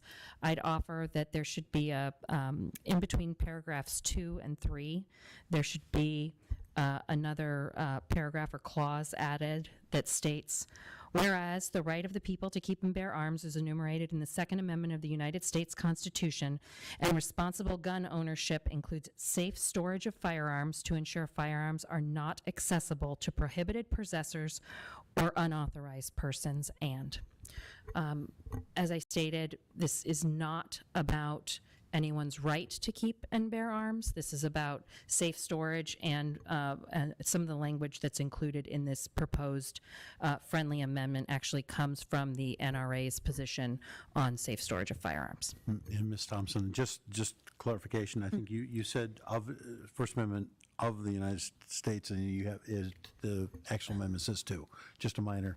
Yes. I want to make sure that the record's clear. Yes. And with that, I support this amendment. I think it is important to emphasize that this is not about the right to bear arms or guns. It is about doing so in a safe manner, particularly around children. And I think that's an important statement to include in this document. And so I would second the motion to amend the resolution that we would then vote on later. Thank you. Any other comments, Mr. Holcomb? My other comment is that this board has always been very careful about we get asked to do resolutions on a number of issues, or there's a number of issues that come up and say, something should be done about that. But we've been very careful to keep within our purview, and things that directly relate to Madison and that too. That's our role, is not to go and make policy statements and that on other things. And unfortunately, this falls, I think, directly within our purview of what we need to do now and what we need to do for our community and for our schools. And so I think this falls squarely in the areas where we should make a comment. Thank you, Mr. Holcomb. Ms. Causey, did you have anything? I do want to make sure that, Mr. Holcomb, you are familiar with the final paragraph of this, because while we do recognize that our purview is Madison and Madison only, that this is a call to action to the Arizona State Legislature and legislator and the governor. I am, and I think that, again, I think that's a call to action which falls directly in our purview. And this They're is the a- same things that we've asked, we said, you need to allocate more money. I mean, this, I think, relates directly to our mission and what we need to do for our community. Okay. So I appreciate you calling that to my attention, but yes, I agree. Thank you. Thank you. Ms. Cassidy, would you like to? I support the resolution as amended. I'll have a comment after I explain my vote. Thank you. Okay. And I'll go ahead and give my comments. I have been an advocate of safe storage for a long time. There's an organization called Be Smart. You can find that online. They give free gun locks. They give advice and guidance as far as gun safe storage of weapons. And there's also been a law that's been introduced multiple times in our state legislature called Christian's Law, named after a child who went to a sleepover and did not come home because there was an unlocked firearm in that house. So this, while I'm pleased that we are bringing this resolution, I'm really heartbroken that it took these incidents to have us, that we even have to do this right now. And my son goes to the school where the threat was, and unfortunately they are, a lot of kids do stay home. I gave him the choice. We did have police presence that day, and so he chose to go to school anyway, and he went and got on the bus, and I didn't know what to do. I felt helpless. I couldn't believe that he was still going to school. So I want everyone to know that we do take safety very seriously in Madison. As you saw with Mr. Calvin's presentation, we did multiple safety measures. We had an audit of our schools that, and they recommended all the best safety measures, and we are doing those. And this is just another example of how seriously we take the safety of our students. And as Mr. Holcomb said, the safety of our students is our responsibility. And this gives some guidance to Dr. Guerin of, things we can do to hopefully prevent these incidents from happening in the future. So with that, do we have a motion to adopt this with the amendment? Well, I think, Madam President, I think the appropriate approach is we should adopt the amendment. Okay. And then vote Thank on you. it that. And I just had one cleanup one I wanted to follow up with as well. Okay, so let's do the amendment first, and I believe, Ms. Thompson, is that your? Yeah, she's already moved, and I seconded it, so. Okay, so can we please vote? Voice? Okay, all those in favor of the amendment? Aye. Aye. And any opposed? If I may, and I think this is just cleanup and, The amendment passes, sir. sorry. Thank you. Go ahead. I think on the fourth from the bottom paragraph, at the end of the first line, the word board is missing. This is Madison Elementary School District Governing Board, and it's defined as the board. Does it show? Can you please- We did catch that one? Yep. Okay. Can you please repeat exactly where that is? What paragraph was that? That was. Be it fourth further from the resolved that the board, Yeah. Now No, therefore. that the Madison Elementary School District Governing, the copy I had did not have Okay, board. yes. Therefore, let it be resolved. This does It's have the now board. therefore. okay. And this is very minor, but I just thought it would be appropriate. The next paragraph, be it further resolved, the board directs the superintendent to create an appropriate communication. I thought it might be more appropriate to say create appropriate communications too, because there might be more. Again, very minor. And the last one was on the very last paragraph, second line where it says, as the safety and protection of all children require action instead of it. Thank you. That, so I would move those two changes, the third to the last paragraph, instead of to create an appropriate communication, to create appropriate communications. And the last paragraph to change the word it in the second line to action. Second. All those in favor of those changes? Aye. Aye. Aye. Aye. Any opposed? Okay, those changes are passed. And are we, any more discussion? Are we ready to vote? Okay, can I have a motion to vote? Oh, Just, Sorry, may I Ms. ask Beer. very quickly, Mr. Holcomb, exactly what correction did you need on the third to the last paragraph? Because I'm looking at it, appropriate communication. Be it further resolved that the board directs the superintendent to create appropriate communication. Thank you. multiple. Long meeting. Thank you. Okay, are we ready to move this resolution? I'll take a motion. Ms. Spear? I'd like to move that we approve the resolution regarding safe storage. As amended. Amended, as amended. Thank you. Second. All right, moved by Ms. Spear, seconded by Ms. Thompson. Please vote, and I want to thank Ms. Spear for helping me with this. And Madam Chair, I assume we will be able to vote electronically on this. Can I explain my vote? Yes, we are voting electronically. Thank you. The safety and well-being of our students is job one of everyone sitting at this dais, along with every one of our staff, but also everyone in our Madison community. At the Madison School District, we work to do everything in our power to keep our students safe. The events of the past few weeks have made it clear that we must also educate our families, our community, and our state policymakers about the critical issues associated with gun safety. Gun violence is the leading cause of death of children in America, and it's stated in the resolution that we just approved. Approximately 4.6 million children live in homes with unsecured firearms. Studies show that safe storage can dramatically reduce children's risk of self-inflicted harm and unintentional shootings. Safe storage of firearms can physically prevent youth from accessing firearms, helping to keep youth, schools, and communities safe from gun violence. Unsecured guns are also closely associated with school shootings, youth suicide, unintentional shootings, and theft of firearms. Gun ownership is a polarizing issue here in the U.S., but whatever anyone thinks about gun ownership, I believe we can all agree that we need to work together to keep our children safe.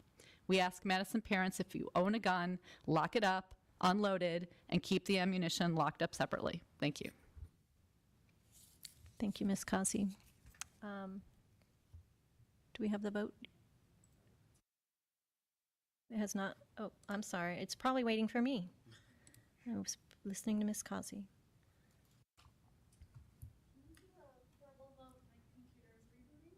Oh. Okay, everyone all those in favor say aye. Aye. Aye. And that passes unanimously. Thank you very much. As Mr. Holcomb stated, we don't take these lightly, and so we did do this with much consideration, and very sadly that this needs to even happen in this day and age. But yes, please reach out if you would like a free lock for your firearms, and please store your guns safely. So thank you. Okay. Item 10.1, future meetings, Dr. Guerin. So we are already planning our second meeting in April, so the year is going to fly by. So please be sure to check your calendars, as we have many events scheduled. But on April 23rd, I'm very excited that we're going to welcome Pack 329 Den 8, and they will do the pledge in English, and then we're going to have Heights Elementary School Showcase, and they'll do the pledge in Spanish. So that will be lovely. Will have You Make a Difference, and Shining Star for Heights, Community Ed, District Office, and Maintenance and Transportation. And we will go over some more policy reads. It's Miss Garvey's turn for policies. Again, minor changes. We'll have our second reading on the current policies we spoke about tonight. And it looks like the computers are just tired of our long meeting. We're going to have a 21st Century Grant update and an English Learner Program update. There's always so many changes to that program, and we really want you to stay apprised of that. And then a resolution for sale of school bonds. Don't forget, on May 7th, we'll start with the recognition event and move into that meeting, which will include, yes, more policies. If we need a budget revision, we'll do that, and some other items. And then you'll notice please keep in mind the schedule for all the promotion ceremonies and such. So, thank you. Any questions or for Dr. Guerin on future meetings? Okay, we'll move on to 11.1. Do I have a motion to adjourn? So moved. Second. Moved by Ms. Spears, seconded by Ms. Thompson. Are we voice voting again? Okay.